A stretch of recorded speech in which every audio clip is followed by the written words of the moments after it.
একজন নবী, অন্ধকারে ডুবে থাকা সমুদ্র, আর একটি বিশাল মাছ। ভাবতে পারেন, একজন মানুষ জীবিত অবস্থায় মাছের পেটে। কেন এমন শাস্তি পেলেন একজন নবী? নাকি এটা শাস্তি ছিল না, বরং ছিল এক রহস্যময় শিক্ষা? হজরত ইউনুস আলাইহিসসালাম প্রেরিত হন নিনেবাহ শহরের মানুষের কাছে, একটি শহর যেখানে মানুষ ডুবেছিল শিরক, অন্যায় আর পাপের মধ্যে। তিনি দিন রাত মানুষকে বলতেন, এক আল্লাহর ইবাদত করো, অন্য সব মিথ্যা। কিন্তু মানুষ হাসত, উপহাস করত। তুমি কি আমাদের ভয় দেখাতে এসেছ?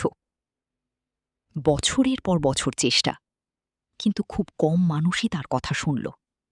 ধীরে ধীরে তাঁর হৃদয় ভেঙে যেতে লাগল। একসময় তিনি ভাবলেন, এরা কখনোই পরিবর্তন হবে না। রাগ, কষ্ট আর হতাশা তাকে ঘিরে ধরল। কিন্তু তিনি সিদ্ধান্ত নিলেন এই শহর ছেড়ে চলে যাবেন। কিন্তু তিনি আল্লাহর অনুমতি নিলেন না। এখানেই ছিল পরীক্ষা। তিনি একটি জাহাজে উঠলেন। সবকিছু ঠিকঠাকই চলছিল। হঠাৎ আকাশ কালো হয়ে গেল। বজ্রপাত, বিশাল ঢেউ, জাহাজ দুলতে লাগল ভয়ঙ্করভাবে। যাত্রীরা চিৎকার করে উঠল, আমরা ডুবে যাচ্ছি। প্রাচীন নিয়ম অনুযায়ী তারা ভাবল, এই বিপদের পেছনে কারও গুনাহা আছে। তারা লটারি করল। প্রথমবার ইউনুস আলাইহিসসালামের নাম, দ্বিতীয়বার আবারও তার নাম, তৃতীয়বার আবারও। সবাই অবাক। তিনি বুঝলেন, এটা আল্লাহর পক্ষ থেকে ইশারা। তিনি আর দেরি করলেন না। একটি গভীর শ্বাস নিয়ে ঝাঁপ দিলেন উত্তাল সমুদ্রে। চারদিকে শুধু পানি, কোনো সাহায্য নেই। হঠাৎ একটি বিশাল মাছ তাকে গিলে ফেলল।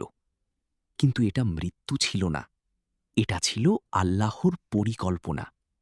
তিনি বেঁচে ছিলেন, কিন্তু চারদিকে গভীর সমুদ্র, অন্ধকার রাত, মাছের পেটের ভিতর তিনটি অন্ধকার তাকে ঘিরে ফেলল।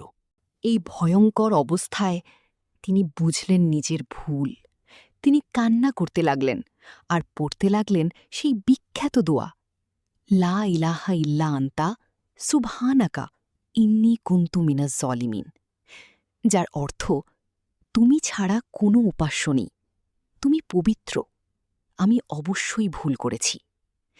এই দোয়া শুধু শব্দ ছিল না, ছিল হৃদয়ের আর্তনাদ। আল্লাহ তার কান্না শুনলেন। আল্লাহ বললেন, আমি তার তওবা কবুল করলাম। মাছকে নির্দেশ দেওয়া হল, তাকে তীরে ফেলে দাও। তিনি তীরে এসে পড়লেন, দুর্বল, অসুস্থ। আল্লাহ তার জন্য একটি গাছ জন্মালেন, লাউ গাছ। তার ছায়া ও খাবার দিয়ে তাকে সুস্থ করলেন। আবার তিনি তার জাতির কাছে ফিরে গেলেন। এবার মানুষ বদলে গেছে। তারা বুঝেছে আল্লাহর শাস্তি সত্য। সবাই ঈমান গ্রহণ করল। এই গল্প আমাদের কি শেখায়?